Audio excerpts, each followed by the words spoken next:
சுந்தரகாண்டம் முடியறது. ஹனுமார் திரும்பி வந்துட்டார். வந்தவர் அங்கத பெருமாள் எல்லாரிடத்துலையும் விஷயத்தை எடுத்து சொல்றார். அவன் உடனே கேட்குறான், நாமெல்லாம் இப்படியே திரும்பி போய் ராமனிடத்துல சொல்ல முடியாது, போவோம், நம்மளே சண்டையை போடுவோம். ஹனுமாரே, நீரே தனி ஒருத்தரா ஊருக்கே நெருப்பு வச்சுட்டு வந்திருக்கீர்னால் நாம் 5 பேர் போனால் என்னதான் சாதிக்க முடியாது, ஜாம்பவானை முன்னிட்டு கொண்டு போவோம்னு சொன்னான். ஹனுமார் ஒத்துக்கவே இல்லையே.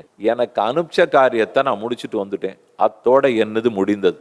இனிமே முடிவெடுக்கணும்னா ஒன்று அங்கதனே நீ இளவரசன், நீ முடிவெடு.